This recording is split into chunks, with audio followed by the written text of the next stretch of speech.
Okay, I don't know if y'all can see it on camera. You'll see my scar. I tore my pec back in 2021. Tore 90% of the pectoral away from the tendon, and the pec retracted back into my chest, and the tendon retracted back into my arm. I had to go and have it sewed up. It happened May 1st of 2021 when I was competing, and I was in a sling for a couple days, a week, 2 weeks or so, and then I started rehabbing my pec myself. I started just doing sides, and then I started doing fronts, but just with my arms, and I started circling, and I just moved it in a way that didn't hurt until I started feeling fatigue and I'd stop.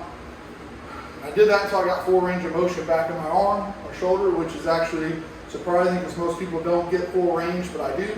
But the weird thing is, after I rehabbed from this shoulder started bothering me.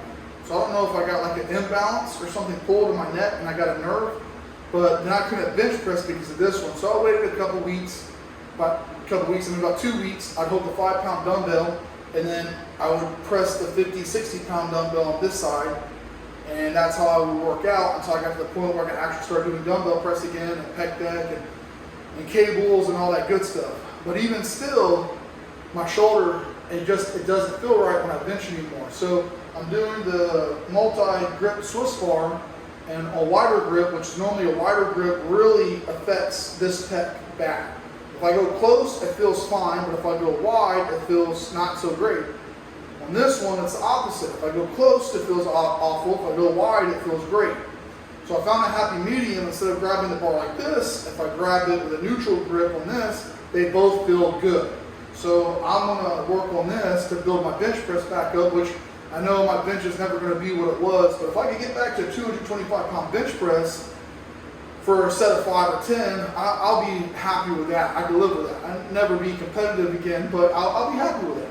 I think that's respectable. I don't think it's great by no stretch of the imagination, but I think it's a respectable bench for someone who's had a pectoral rupture, complete tear. So that's what I'm doing here today. I'm slowly working up to 135.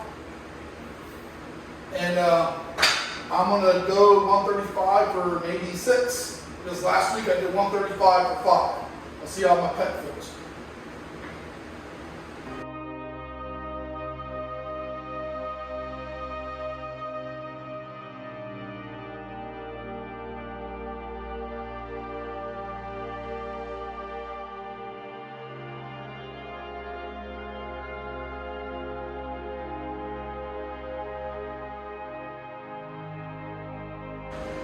So keep in mind, I'm not only fat, but I'm also gross. I weighed myself Sunday. Sunday I was 261.2. I am on a diet. I am trying to lose weight. I could be a lot more strict on myself, but I'm not. I'm eating steak and rice throughout the day, like I said in my previous videos. And then for dinner, I do a big bowl of vegetable soup with red meat in it and rice. I'm going to take a picture every Sunday with my body weight and show the before and afters every week as I progress. The thing about me is I change my mind a lot. I'm sure other people do it too. Like when I used to powerlift, I was committed and I could stick to a diet, I could stick to training, I could stick to everything. It was so easy to do. But ever since I started just working out to work out without a purpose of bodybuilding or powerlifting, since I tore my pec, I get wishy-washy. I'm gonna do calisthenics. I can't. I'm gonna do bodybuilding. I don't want to. I'm gonna do powerlifting. It holds me back. I'm gonna diet like this. I'm gonna diet like that. I'm gonna diet like this. So like 2 weeks goes by and I change my mind, and then I change my routine, or I change my diet, or I just stop working out altogether and I give it up. So I'm gonna try to hold myself accountable and do a program for about maybe 12 to 16 weeks, dieting probably 70%, 80% of the time, because I have 3 kids, I have a wife. I'm not gonna not go out to dinner with my wife. I'm not gonna not do something fun with my kids on the weekend. But probably about 70, 80% of the time, I'm gonna try to diet. I'm gonna see what my body does and how my body changes. And for the most part, I'm gonna try to get video of me working out without my shirt on, so that way there's no hiding how I look. And then on top of that too, I'm gonna post when I mess up with my diet, because I eat 3 meals of steak and rice right now with 8 ounces of rice cooked 7 ounces of ground meat measured cooked, and then like I said, that big bowl in the evening. I also do 2 oranges, 1 banana, and 2 things of yogurt a day. I do that for the probiotics and the potassium. So.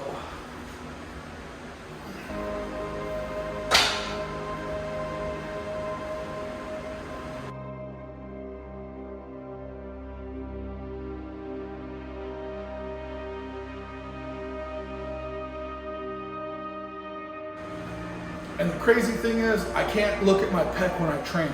If I have my shirt off and I look down and I see that mutilated dip and chunk of muscle there, it distracts me, and then I start feeling it, and I get in my head, and it's not like if I close my eyes or if I don't look at it or if I have my shirt on, I can feel like it's just muscle.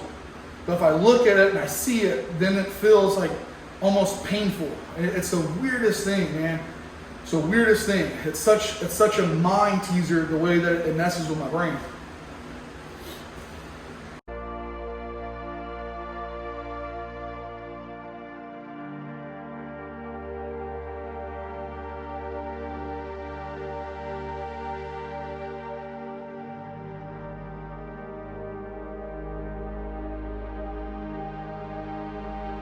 So if I said this didn't scare me every single time I lifted with my chest, I'd be lying. It's such a mental game. Anytime I lay under a barbell, it's multi-grip, pec deck, cable crossovers, dumbbells, it's always in the back of my mind. It always scares me that it's just going to rip right back off and I'm going to have to go through surgery all over again. It's not the pain that scares me, it's the downtime and the surgery and having to recover and the many months of not being able to do anything that just really like bothers me, you know. The pain was bad, but it wasn't so bad where it's just like, I never want to feel that again. It's just, I don't want to have to go through all that recovery again and having all those months of downtime.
this picks up in the camera either, but I'm gonna do it like this so maybe you can see my traps.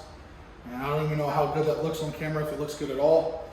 But doing front laterals all the way up overhead like this, it's a phenomenal trap workout. It's a really good trap workout.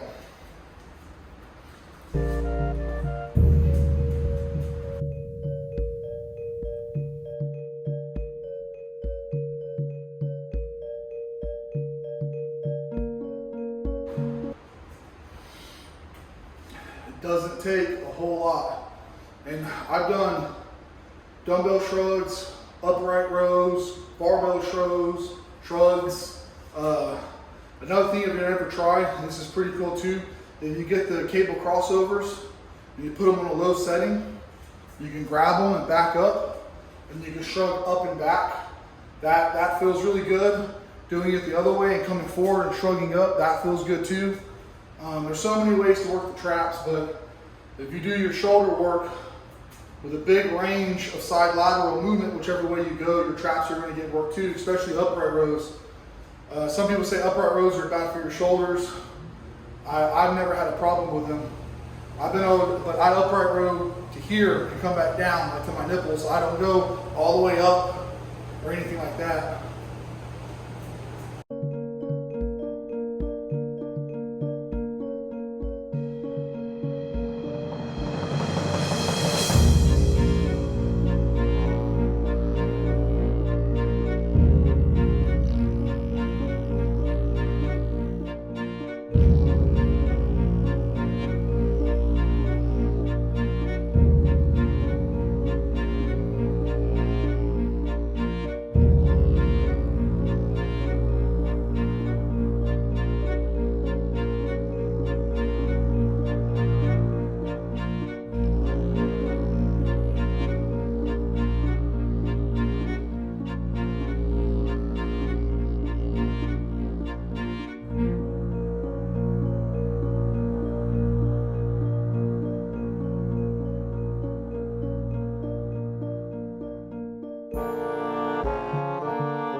So that was a fun workout.